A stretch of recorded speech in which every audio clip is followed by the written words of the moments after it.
Hey skiers, I'm Jeff from skiessentials.com. I'm Bob. Happy Friday. Welcome back to our Top 5 Fridays ski industry news videos. Again, my apologies for the lack of overall content in the past couple weeks, right? It's been 2 weeks since we did a Top 5 video, and I don't think we've done anything else in that time period. Just a lot of data entry. I mean, we've done stuff, yeah, just nothing visible to the public just yet.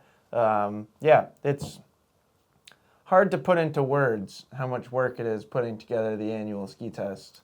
Certainly less glamorous than I think most people would picture. What do you think the average perception of our job is? Right. Yeah, some of it, I mean... Is it all flowers and rainbows? I mean, a lot of it's great, but certainly these weeks are on the less flowery and rainbow side. Yeah. But gotta do what you gotta do. You've been doing some great data entry, though. A lot of Control-C, Control-Vs. Yeah. Yep. I like joking about how all the PC video games I played growing up has really made me like an excellent data enterer and entrant. I don't know. I never was a PC gamer. I was it's all those more of the clicks Nintendo and generation. Mouse movement. Yeah. StarCraft. Did any of you guys play StarCraft? Take any of you in a StarCraft 1 vs. 1. I haven't played in a couple of years. It's still like an online person to person. You can play for free now. Yep. As far as I'm concerned, I think. Or you've just been pirating?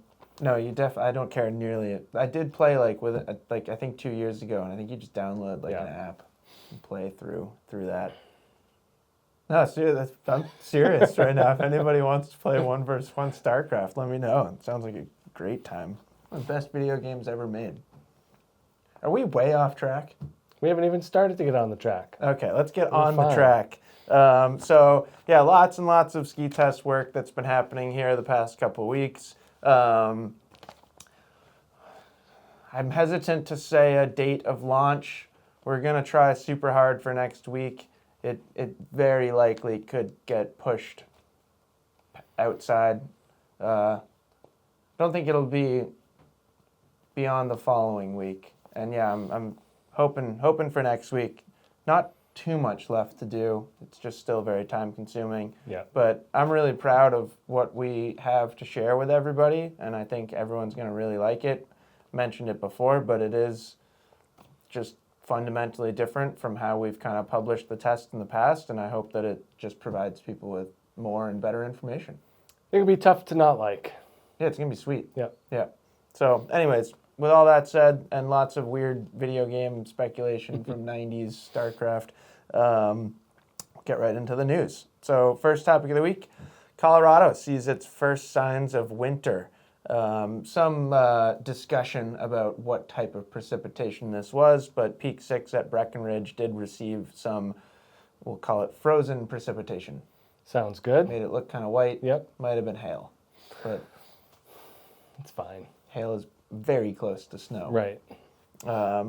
And we also got some kind of planned opening dates. So this one's not set in stone yet, but last year Keystone opened first in at least the kind of Summit County, Colorado area on October 28th. So very curious to see when we're going to get an announcement from Keystone.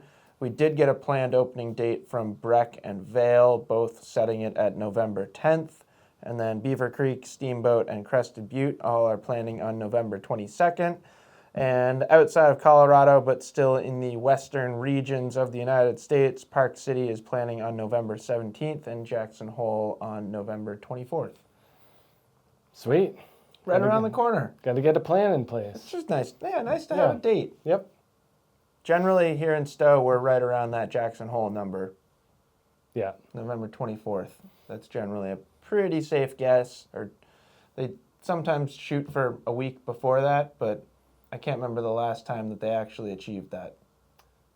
Yeah. No, I mean, it's never earlier than that. No. Doesn't matter how much snow they get. No. We will get a foot of snow in late October. Happens every year. And then it'll be gone by opening day. Yeah. So anyways, just kind of exciting seeing the season still a ways away, but starting to form. And then still out of Colorado, Colorado Sun reports on Breckenridge and Summit County placing a fee on high energy outdoor amenities. I found this super interesting, and this is a program that already exists in Aspen. I had to look up this acronym of REMP, but Renewable Energy Mitigation Program. I'm pretty sure I looked up the correct acronym. There could be a couple REMPs out there. Could be. There were multiple REMPs, but this one seemed at least most relevant to this situation. And this is applying to both commercial and residential properties. Owners of properties with high energy outdoor amenities can either choose to power those amenities by renewable energy or pay a fee to the local municipality.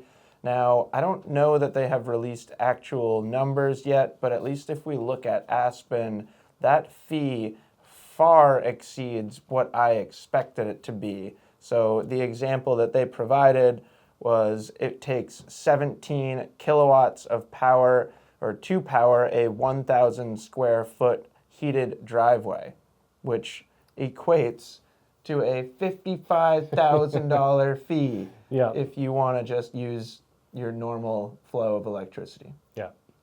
But there's offsets for if you use renewable, you can buy renewable credits too. Yes. Yeah. It always seems like there's that option. True. But as you pointed out, it doesn't seem like too many people care because Aspen has collected $18.3 million in REMP fees. No, it doesn't seem like this is a huge hiccup. No.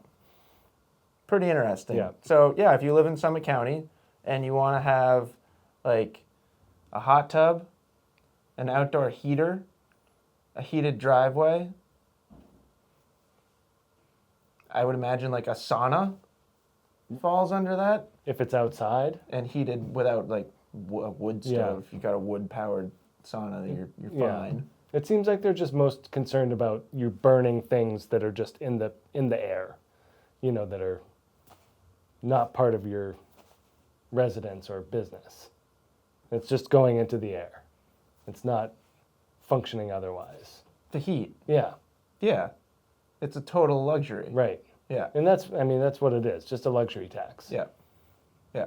So pretty interesting. Let us know if you're going to be hit with one of these fees. Or maybe you're putting solar panels on your roof.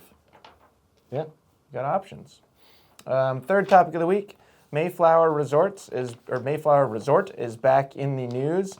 I feel like most of the time when we talk about Mayflower Resort, it's about like combining their resort with Deer Valley. Yep, and no snowboards. Right, all sorts of like controversial things. Yep. And this time that they're in the news, it's much more positive. So Mayflower Resort has committed half of their property to conservation. They have placed 3,100 acres of the future resort under conservation easement to be managed by Utah Open Lands. Essentially what this will mean for a resident of Utah or someone visiting the area is that from May 1st to September 30th, it'll be open for public access, and then in the winter months, it'll basically be managed by the ski resort as if it was solely their property. And perhaps most interestingly is this, or part of this land was previously approved for 700 residential units. Right, they definitely took a sharp turn the other way. Right. With this move. Yeah, which I think is great. Yeah. It's just going to make it a much more pleasant place to spend time. I mean, there's certainly plenty of residential units in the Park City and Deer Valley area. Yeah. That this would be. Oh, it's nice to conserve some land.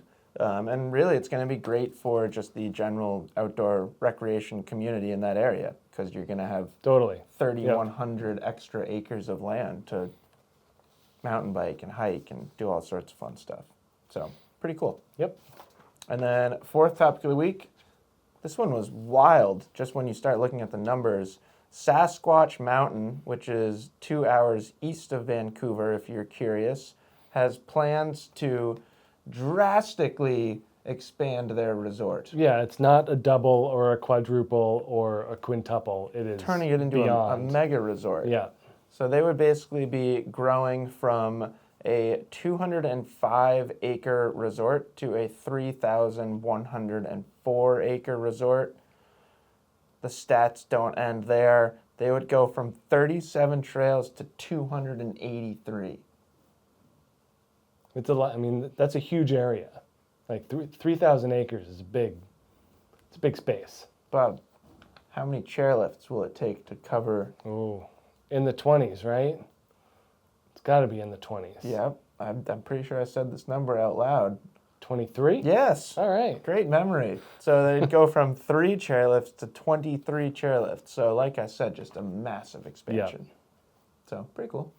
Totally. And like, we kind of talk about this a lot, that who knew that skiing would be so fun and popular, that maybe we need some more ski areas around here to... Hey, this thing's really fun. Yeah, this is great.